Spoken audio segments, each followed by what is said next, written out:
तो नेक्स्ट है हमारा मटीरियलिटी कन्वेंशन। तो कई जगह कन्वेंशन लिखा होता है, कई जगह जो है प्रिंसिपल लिखा होता है, तो एक ही बात है, मतलब तो वही है अकाउंटिंग के रूल्स और रेगुलेशन।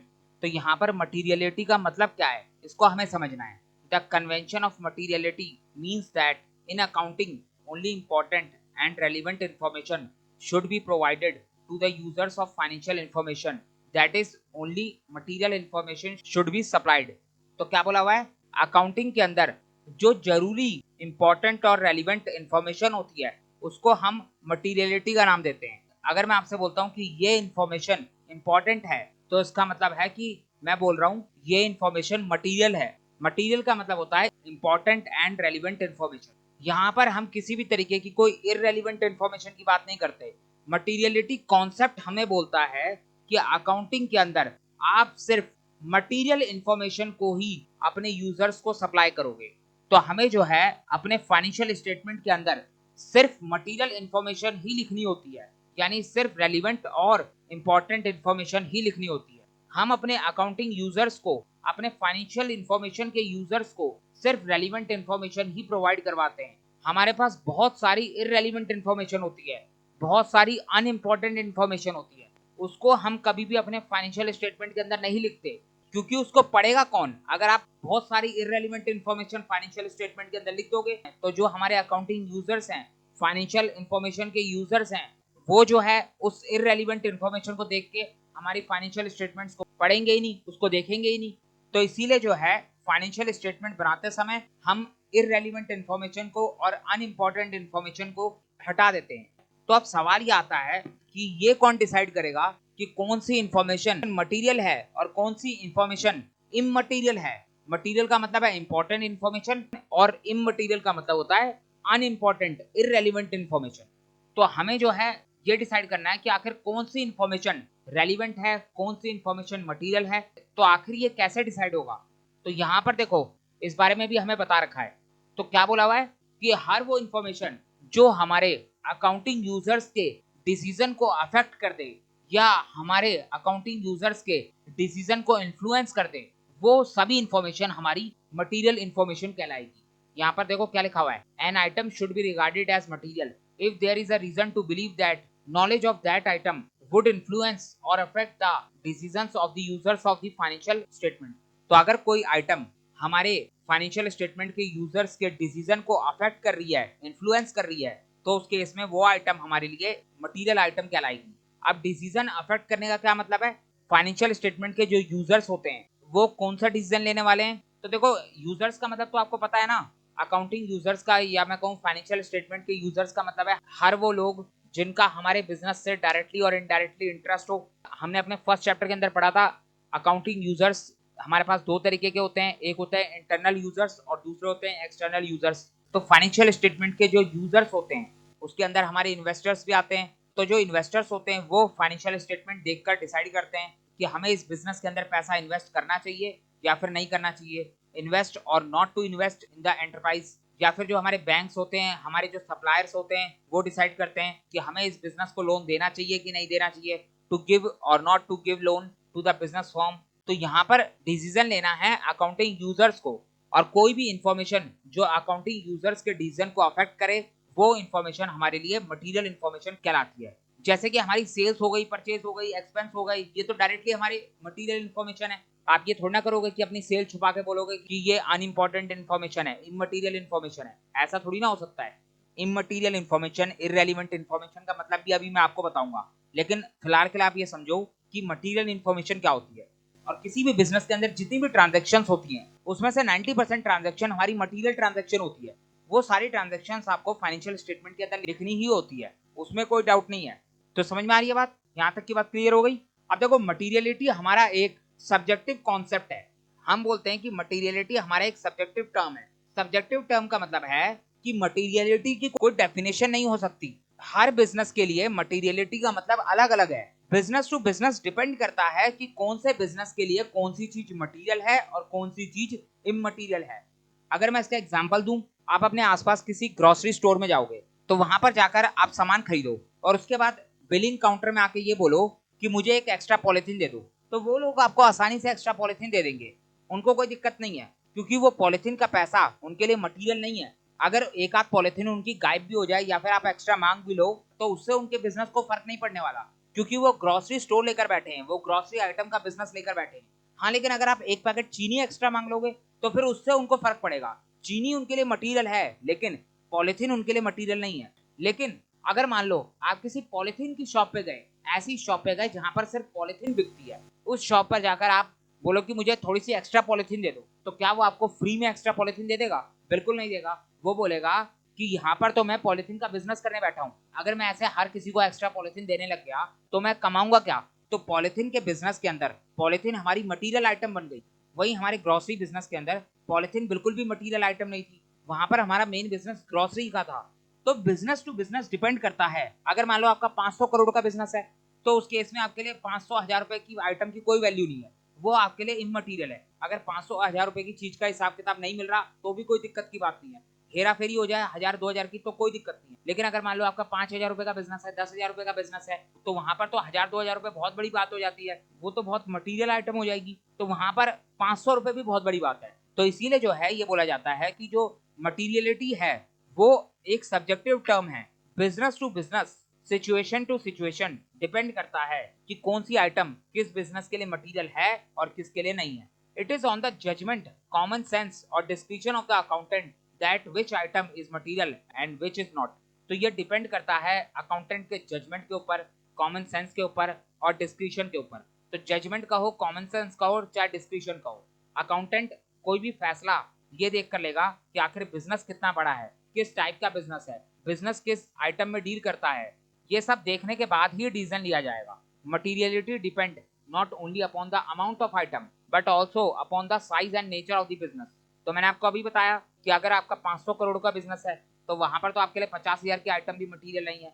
लेकिन अगर मान लो आपका बिजनेस ही 50,000 का है तो फिर वहां पर तो 1000 रुपए की आइटम भी आपके लिए मटीरियल है। तो डिपेंड करता है बिजनेस का नेचर क्या है, बिजनेस का साइज क्या है। Moreover an item material to one person may be immaterial to another person. तो बिल्कुल सही बात है, हो सकता है कि कोई आइटम किसी एक पर्सन के लिए मटीरियल हो लेकिन वही आइटम दूसरे पर्सन के लिए इमटीरियल हो। अगर हम इसको और एग्जांपल देखें, a pair of scissor in an office could be used for a number of years but still it is treated as an expense for the accounting period in which they are purchased। तो अगर आप एक pair of scissor खरीदते हो तो scissor जो है office के अंदर कई सालों तक चलती है। ऐसा तो है नहीं कि सीजर जो है एक साल में खराब हो जाएगी। सीजर एक ऐसी आइटम है जो 4-5 साल तक चल सकती है। तो क्या हम ये बोल सकते हैं कि सीजर हमारे बिजनेस का असेट है? क्या ये बोला जा सकता है? आप खुद सोच के देखो। असेट का मतलब है हर वो आइटम जो आपके बिजनेस के अंदर आपको एक साल से ज्यादा का बेनिफिट दे रही है। तो यहाँ पर जो सीजर है वो आपको 4-5 साल का बेनिफिट दे सकती है। तो क्या आप उसको अपने बिजनेस की बैलेंस शीट के अंदर असेट दिखा दोगे?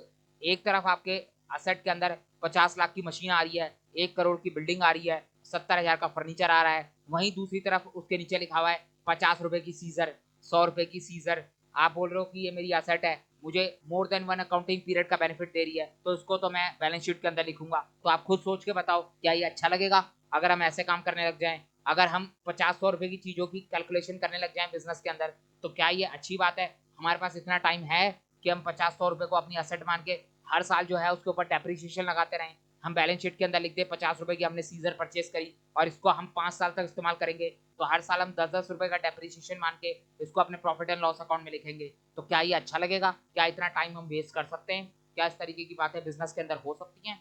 तो बिल्कुल नहीं, ऐसा नहीं हो सकता।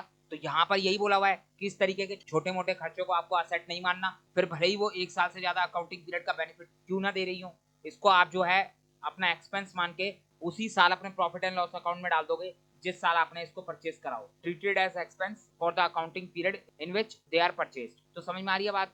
उसी तरीके से अगर आप पेंसिल परचेज कर रहे हो, बॉल पेन परचेज कर रहे हो, शार्पनर परचेज कर रहे हो, वेस्ट पेपर बास्केट परचेज कर रहे हो, तो ये सब आपकी छोटी मोटी आइटम है, छोटा मोटा खर्चा है। पेन पेंसिल हो सकता है कि कुछ महीने के अंदर खत्म हो जाए, लेकिन शार्पनर तो आपका 2-3 साल आराम से चल जाता है।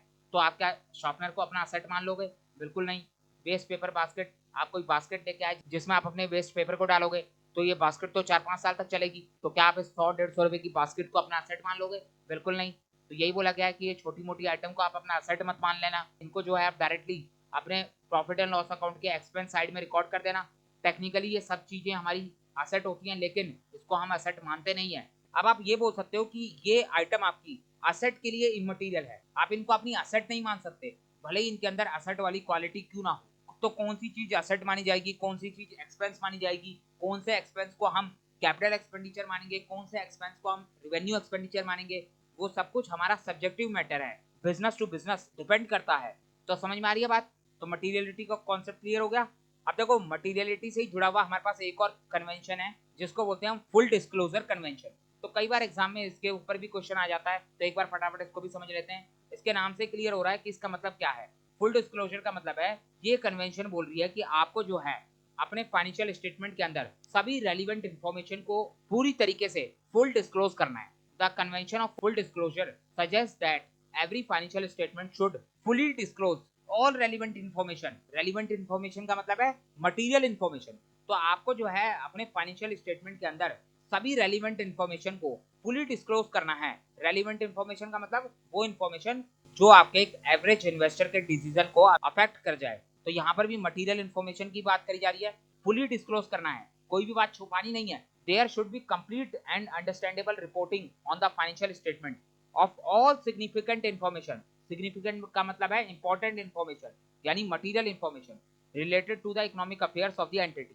तो यहाँ पर भी सेम बात बोली जा रही है कि आपको जो है कंप्लीट इंफॉर्मेशन, कंप्लीट रिपोर्टिंग करनी है, अंडरस्टैंडेबल रिपोर्टिंग करनी है। इस तरीके से लिखना है कि फाइनेंशियल यूजर्स को, अकाउंटिंग यूजर्स को हमारी फाइनेंशियल स्टेटमेंट समझ में आ जाए। अब समझ में आने का मतलब ये नहीं है कि एक कॉमन मैन को हमारी फाइनेंशियल स्टेटमेंट समझ में आ जाए, ये कभी भी पॉसिबल नहीं है। अगर आपको अकाउंटिंग की बेसिक जानकारी भी नहीं है, अगर आपको बिजनेस के बारे में थोड़ा बहुत भी आइडिया नहीं है, तो आपको कभी भी किसी बिजनेस की फाइनेंशियल स्टेटमेंट समझ में नहीं आ सकती। अकाउंटिंग के अंदर हम इस बात को हमेशा अज्यूम करके चलते हैं कि हमारे जो फाइनेंशियल यूजर्स हैं, जो हमारे अकाउंटिंग यूजर्स हैं, उनको कम से कम अकाउंटिंग की बेसिक जानकारी तो है।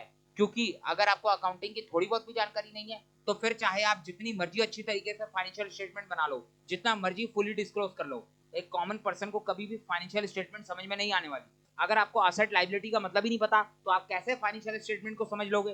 तो यहाँ पर बात हो रही है उन लोगों की जिनको अकाउंटिंग और बिजनेस के बारे में थोड़ी बहुत जानकारी है, उनके बारे में बात करी जा रही है कि उन लोगों को आपकी फाइनेंशियल स्टेटमेंट समझ में आनी चाहिए। तो उसके लिए आपको कंप्लीट रिपोर्टिंग करनी होगी, अंडरस्टैंडेबल यानी थोड़ी अच्छे तरीके से रिपोर्टिंग करनी होगी, सारी बातों को फुली डिस्क्लोज करना होगा। अच्छे से रिपोर्टिंग करने का मतलब है आप जो है थोड़ा बहुत चार्ट बनाओ, थोड़ा बहुत ग्राफ बनाओ, आपका जो फॉर्मेट होना चाहिए फाइनेंशियल स्टेटमेंट बनाने का वो थोड़ा डिटेल फॉर्मेट होना चाहिए, ताकि सारी बातें अच्छे से समझ में आए, किसी भी तरीके की कोई कंफ्यूजन ना हो। अगर आपको कोई एक्स्ट्रा बात बतानी है तो आप फाइनेंशियल स्टेटमेंट के नीचे लिख सकते हो, तो आप कहीं पर भी लिखो, लेकिन सारी सिग्निफिकेंट इन्फॉर्मेशन को फुली डिस्क्लोज करो। Whether information should be disclose और not always depend on the materiality of the information. तो वही बात बोली है कि कौन सी इन्फॉर्मेशन को डिस्क्लोज करना है, कौन सी इन्फॉर्मेशन को डिस्क्लोज नहीं करना, तो वो तो पूरी तरीके से डिपेंड करता है कि कौन सी इन्फॉर्मेशन मटीरियल है और कौन सी इन्फॉर्मेशन मटीरियल नहीं है।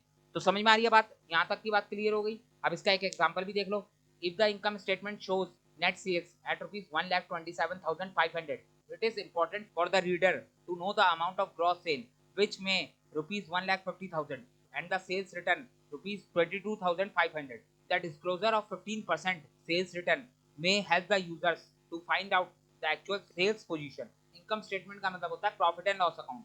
तो यहाँ पर हमें ये बोला गया है कि अगर मान लो आप अपने प्रॉफिट एंड लॉस अकाउंट के अंदर नेट सेल लिख रहे हो 1,27,500, तो आपको जो है सिर्फ नेट सेल को ही नहीं दिखाना। आपने नेट सेल लिख दी 1,27,500, तो सिर्फ इतना लिख के आपका काम नहीं चलेगा, आपको जो है इस सेल के बारे में सारी जानकारी देनी पड़ेगी, इस सेल को पूरी तरीके से डिस्क्लोज करना पड़ेगा। जो हमारे अकाउंटिंग यूजर्स होते हैं, जिसको यहाँ पर रीडर बोला गया है, तो अकाउंटिंग यूजर्स को ये पता होना चाहिए कि आपकी ग्रॉस सेल कितनी थी। यहाँ पर अगर मान लो आपकी ग्रॉस सेल थी 1,50,000 और उसमें से आपका सेल रिटर्न हुआ है 22,500, यानी 22,500 के गुड सेल होने के बाद आपके पास वापस रिटर्न में आए, तो इसका मतलब है कि आपकी सेल रिटर्न 22,500 की है और आपकी ग्रॉस सेल थी 1,50,000। तो सेल रिटर्न देखने से अकाउंटिंग यूजर्स को ये बात समझ में आएगी कि आपका कितना परसेंट सामान डिफेक्टिव निकल जाता है, टोटल सेल में से आपकी कितनी सेल रिटर्न हो सकती है। इस बात की जानकारी अकाउंटिंग यूजर्स को तभी मिलेगी जब आप नेट सेल के साथ साथ ग्रॉस सेल्स और सेल्स रिटर्न को भी अपने इनकम स्टेटमेंट में शो करोगे। यहाँ पर आपको पूरी तरीके से डिस्क्लोज करना है कि 15% हमारी सेल रिटर्न होती है, 1.5 लाख का सामान हमने बेचा जिसमें से 22,500 का सामान हमारे पास वापस आ गया। तो अगर आप डिटेल में जानकारी दोगे तो उससे जो है यूजर्स को मदद मिलती है कि वो जो है पता लगा सके कि इस बिजनेस की एक्चुअल सेल्स पोजीशन क्या है। तो समझ में आ रही है बात। तो ये हमारा फुल डिस्क्लोजर कन्वेंशन भी हो गया। तो देखते हैं एक बार अभी तक हमने क्या क्या पढ़ लिया। तो यहाँ पर हमने चैप्टर शुरू करा था, तो हमने यहाँ पर 15 पॉइंट अपना मटीरियलिटी पढ़ लिया, और इसके अलावा मैंने आपको एक फुल डिस्क्लोजर कॉन्सेप्ट भी पढ़ा दिया, तो वो भी आपने पढ़ लिया। तो यहाँ पर हमारी ये फर्स्ट 15 पॉइंट कंप्लीट हो गए। अब हमें देखना है अपना 16 पॉइंट, जो कि है फंडामेंटल अकाउंटिंग अजम्पशन। तो इसको भी फटाफट देख लेते हैं। तो अगर मैं फंडामेंटल अकाउंटिंग अजम्पशन की बात करूं, तो हमारे पास 3 फंडामेंटल अकाउंटिंग अजम्पशन होती हैं, जिसमें से पहला है हमारा गोइंग कंसर्न, दूसरा है हमारा कंसिस्टेंसी, और तीसरा होता है हमारा एक्रूअल। तो ये तीनों आप पढ़ चुके हो। तो देखो सबसे पहले समझते हैं कि आखिर फंडामेंटल अकाउंटिंग अजम्पशन क्या होता है। तो इसके नाम में ही अजम्पशन लिखा हुआ है। अजम्पशन का मतलब कि आप ये मान के चलते हो। अगर आप साइंस पढ़ते हो तो वहां पर भी आपको कुछ अजम्पशंस माननी पड़ती हैं, तभी आपके साइंस के लॉ काम करते हैं। उसी तरीके से अगर आप इकोनॉमिक्स पढ़ते हो तो वहां पर भी आप कुछ अजम्पशंस लेके चलते हो, तभी आपकी इकोनॉमिक्स की थ्योरी काम करती है। तो उसी तरीके से यहाँ पर अकाउंटिंग के अंदर भी होता है कि आपकी अकाउंटिंग की थ्योरी, आपके अकाउंटिंग के कॉन्सेप्ट तभी काम करेंगे जब आप इन 3 अकाउंटिंग अजम्पशंस को लेकर चलोगे। हम जो है कोई भी बिजनेस करें, ये अज्यूम किया जाता है कि इस बिजनेस के अंदर जो है इन 3 अजम्पशंस को फॉलो करा जा रहा होगा। आपको कभी भी फंडामेंटल अकाउंटिंग अजम्पशंस के बारे में अलग से कुछ बताने की जरूरत नहीं होती। सबसे पहली अजम्पशन है हमारी गोइंग कंसर्न, जिसके बारे में हम बहुत डिटेल में पढ़ के आ चुके हैं। गोइंग कंसर्न अजम्पशन की ही वजह से हम अपनी असेट को करंट और नॉन करंट में डिवाइड करते हैं। तो हर बिजनेस ही अपनी असेट को करंट और नॉन करंट में डिवाइड करता है, तो इसमें कोई अलग से बताने वाली बात नहीं है। बाय डिफॉल्ट अज्यूम करा जाता है कि हर बिजनेस जो है गोइंग कंसर्न कॉन्सेप्ट को फॉलो करता है। इसका मतलब है कि आपका बिजनेस जो है अभी फिलहाल नियर फ्यूचर में तो बंद होने वाला नहीं है, लेकिन अगर मान लो आपका बिजनेस 6 महीने के अंदर बंद होने वाला है, तो फिर उस केस में तो आप अपनी असेट को करंट नॉन करंट में डिवाइड नहीं करोगे, और फिर वहां पर जो है आपको अलग से लिखना पड़ेगा, बताना पड़ेगा फाइनेंशियल स्टेटमेंट के अंदर कि हम जो है गोइंग कंसर्न अजम्पशन को फॉलो नहीं कर रहे, और क्यों नहीं कर रहे ये भी डिस्क्लोज करना पड़ेगा। अगर आप नहीं बताते हो तो इसका मतलब बाय डिफॉल्ट माना जाएगा कि आप गोइंग कंसर्न अजम्पशन को फॉलो कर रहे हो। तो समझ में आ रही है बात। उसी तरीके से कंसिस्टेंसी अजम्पशन है, ये भी बाय डिफॉल्ट अज्यूम करा जाता है कि जो अकाउंटिंग पॉलिसी को आप करंट ईयर में फॉलो कर रहे हो, वही सेम अकाउंटिंग पॉलिसी आपने प्रीवियस ईयर में भी फॉलो करी होगी। आपने किसी भी तरीके का कोई चेंज नहीं करा होगा अपनी अकाउंटिंग पॉलिसी के अंदर, तो ये बाय डिफॉल्ट अज्यूम करके चला जाता है। लेकिन अगर मान लो आपने अपनी अकाउंटिंग पॉलिसी के अंदर कुछ चेंज करा है, प्रीवियस ईयर में आप एसएलएम मेथड से डेप्रिसिएशन निकाल रहे थे, लेकिन करंट ईयर में आप डब्ल्यूडीबी मेथड से डेप्रिसिएशन निकालने लग गए, तो फिर उस केस में आपकी अकाउंटिंग पॉलिसी चेंज हो गई। इसका मतलब है कि आपने कंसिस्टेंसी की अजम्पशन को फॉलो नहीं करा।